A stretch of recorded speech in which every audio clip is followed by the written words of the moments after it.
મૂળ શ્રી નેત્રા માતાજી ગામના સ્વર્ગસ્થ પચાણભાઈ ભાણજીભાઈ માકાણી પરિવાર હાલે બેંગ્લોરના મુખ્ય યજમાન પદે શ્રી શિવજીભાઈ ભીમજીભાઈ દ્વારા કથા આયોજન થઈ રહ્યું છે. કથાના બીજા દિવસે વ્યાસપીઠ ઉપરથી પરમ પૂજ્ય ડોક્ટર હિતેશ મહારાજે ભાવવાહી શૈલીમાં કથા રસિકોની આંખ ભીની કરી. કથા સાંભળતા ભાવિકોની આંખોમાંથી આંસુ વહેતા હતા.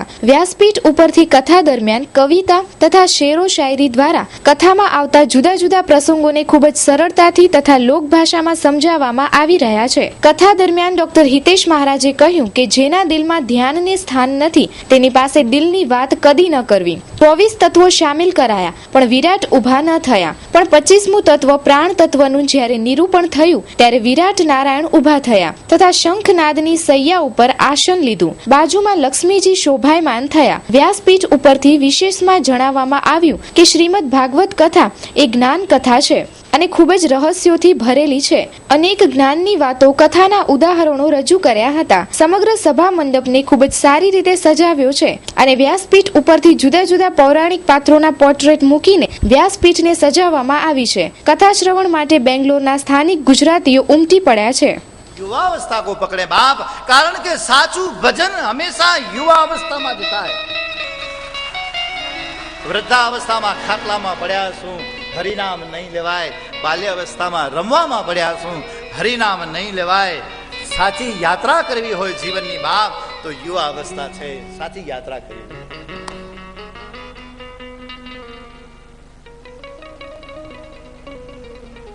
અને જ્યાં સાધુને જવાબ આમ સાધુનો જ્યાં સાંભળ્યો રાજાનું દિમાગ ઠંડુ થયું, ભોઠો પડી ગયો બાપ. કારણ કે સાધુ છે ને બાપ, સાધુ હંમેશા નિર્ભય હોય અને એના શિષ્યોને હંમેશા નિર્ભય બનાવે. અહીંયા પરીક્ષિત રાજાને સુખદેવજી મહારાજ નિર્ભય બનાવે છે કે રાજન, તારી પાસે તો 7 દિવસ છે. અરે ખટવાંગ રાજાને જ્યાં ખબર પડી કે એક ઘડી પછી તારું મૃત્યુ છે, એને પોતાનું એક ઘડીમાં મૃત્યુને સુધારી નાખ્યું. બાપ તારી પાસે તો 7 દિવસ પડ્યા છે, શું કામ ચિંતા કરે છે? હા રાજન, પહેલા હું કહી દઉં તને કે મારું મન છે ને એ સગુણ ઉપાસનાને નિર્ગુણ ઉપાસનાને માને છે, સગુણને નહીં. આપણે ત્યાં ઉપાસના માર્ગમાં 2 ઉપાસના માર્ગ બતાડ્યા છે, એક નિર્ગુણ અને બીજું સગુણ.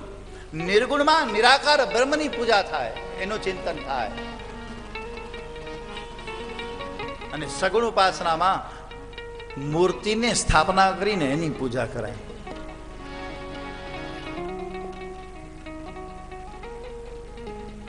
માનું છું નિર્ગુણ ને, પણ છતાંય ગુણગાન સગુણ ના ગાઉં છું. કોને કહું દિલડાની વાતું, નથી રેવાતું, હવે નથી રેવાતું. સુખદેવજી કહેવા લાગ્યા કે સગુણના ગુણગાન ગાયા વગર રાજન હું રહી જ નથી શકતો. અને વાત પણ સાચી.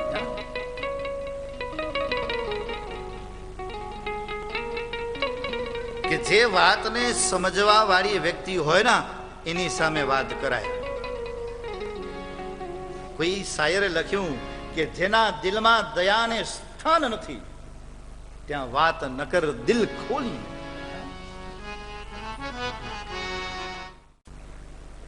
કે રાજન, પેલા પૂર્વકાલે કેવલ બ્રહ્મ જ હતું. આ સૃષ્ટિની રચના પરમાત્માએ સ્વયં કરી છે. કેવલ બ્રહ્મ હતું. નારાયણ પરાવેદા નારાયણ ગજા નારાયણ પરાલોક નારાયણ પરા.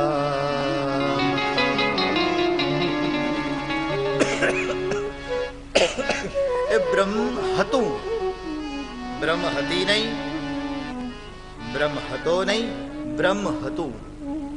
વ્યાકરણની દ્રષ્ટિએ જોવા જઈએ બ્રહ્મ શબ્દ નપુસંક શબ્દ છે. બ્રહ્મ હતું, એને એકમાંથી અનેક થવાની ઈચ્છા કરી. પરમાત્મા ઈચ્છા પ્રગટ કરે અને લીલા કરે ને રૂપ ધારણ કરે ને ત્યારે જ આપણે એને કહીએ છીએ ત્વમેવ માતા ચ પિતા ત્વમેવ બંધુ ચ સખા ત્વમેવ વિદ્યા દ્રવિણમ ત્વમેવ સર્વં મમ. એકમાંથી અનેક થવાની ઈચ્છા કરે પરમાત્મા. કેવલ બ્રહ્મ હતું. બ્રહ્મે બેઠા બેઠા સંકલ્પ કર્યો અને સંકલ્પ માત્રથી સૃષ્ટિની રચના કરી. સંકલ્પ જ્યાં કર્યો પરમાત્મા પ્રકૃતિ ને પરમાત્મા ઉત્પન્ન.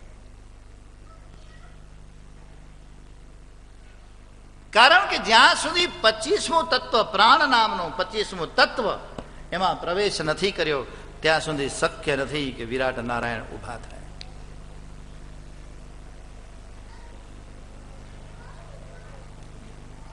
જ્યાં પ્રાણ નામના 25મા તત્વએ એમાં પ્રવેશ કર્યો ને જ્યાં પ્રાણ આવ્યા વિરાટ નારાયણ પ્રગટ થયા. બોલીએ શ્રી વિરાટ નારાયણ ભગવાન કી જય. પરમાત્માએ સુંદર મજાનું રૂપ લીધું. વિરાટ નારાયણને રહેવાની ઈચ્છા થઈ. ક્યાં રહું? જ્યાં જોયું ચારે તરફ ક્ષીરસાગર. પરમાત્માએ શેષની સૈયા બનાવી. શેષની સૈયા પર વિરાટ નારાયણ બેઠા છે, બિરાજમાન થયા છે. બાજુમાં લક્ષ્મીજી. પરમાત્માએ વિચાર્યું કે આ તો હું એકલો છું ચારે બાજુ. જ્યાં વિચાર કર્યો બરાબર એ જ સમયે નાભીમાંથી સુંદર મજાનું કમળ પ્રગટ થયું અને કમળમાંથી બ્રહ્માજી પ્રગટ થયા. ધ્યાન આપજો, કથા બહુ આ જ્ઞાનની કથા છે, બહુ રહસ્યવાળી કથા છે.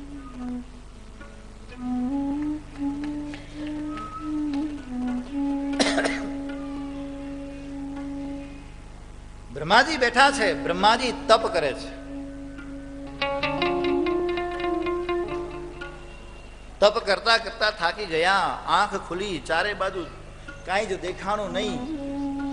એટલે બ્રહ્માજીને એમ થયું કે લાવ ને, ચારે બાજુ કાંઈ દેખાતું નથી, હું જ્યાંથી છું ત્યાં જાઉં. કમળનું આસન, અને કમળના આસનમાં બ્રહ્માજીએ પ્રવેશ કર્યો. કમળના બરાબર મધ્યમાં તમે જુઓ ને તો છિદ્ર હોય, છિદ્રમાં એ નાડી હોય, કમળની નાળ હોય, એ મૂળ સુધી જાતી હોય. બ્રહ્માજીએ એમાં પ્રવેશ કર્યો. ચાલતા ગયા, ચાલતા. કારણ કે બ્રહ્મા એ બુદ્ધિના દેવ છે. હા, બુદ્ધિ ક્યારે પણ સીધે સીધું સ્વીકારે નહીં બાપ. બુદ્ધિ વિચારે.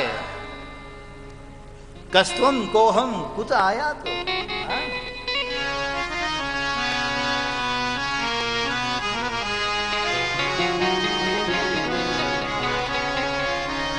અસય અભિમાન જન્મો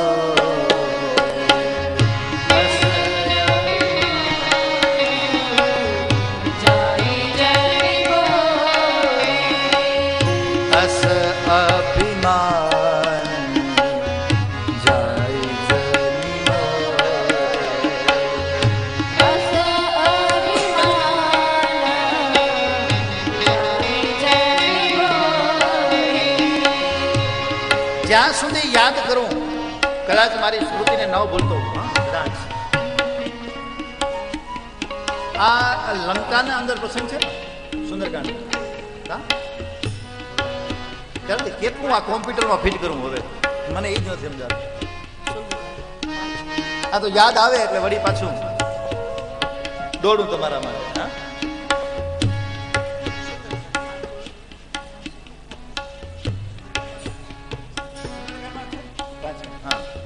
સુંદરકાંડમાં છે, બરાબર છે. જે વેળા હનુમાનજી મહારાજ રામનો સંદેશો લઈને લંકામાં ગયા અને માં સીતાના સાનિધ્યમાં રામનો સંદેશો આપ્યો, એ વેળાએ માં જાનકીને હનુમાનજી કહેવા લાગ્યા કે માં, તું જો મારા પર ખરી કૃપા કરતી હો ને, તું તું જો મને ખરી રીતેના જો આશીર્વાદ આપવા માંગતી હો ને માં, તો અસ અભિમાન જાય જન્મો રે. અસ અભિમાન જાય જન્મો રે. અસ અભિમાન જાય જન્મો રે. મેં સેવક રઘુપતિ મોરે.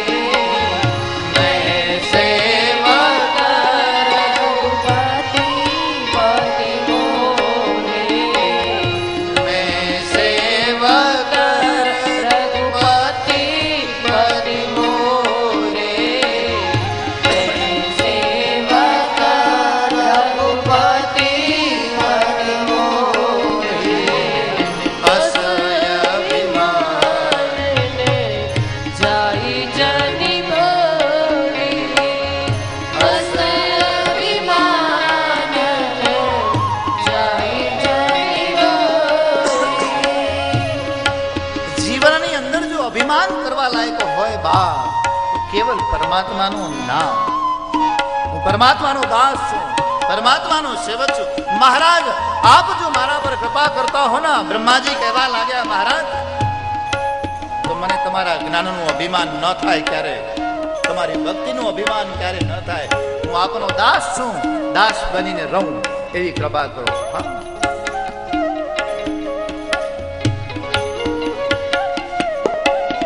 બ્રહ્માજી કહે, માનસકાર વર્ણન કરે, તુમ હરિ કૃપા તુમ હી રઘુનંદને તુમ હરિ હે નારાયણ, તમારી કૃપાથી આ જ્ઞાન મને પ્રાપ્ત થાય. તુમ હરિ કૃપા તુમ હી રઘુનંદન જાનઈ ભગત સરસ ગુરુજી. હું જે આ તમારા જ્ઞાનને જાણું, એ જ્ઞાનને હું પણ બચાવી શકું, અને આ સૃષ્ટિમાં જેટલાય જીવાત્મા આવે એ જીવાત્મા સુધી આ જ્ઞાનને હું પહોંચાડી શકું. હા,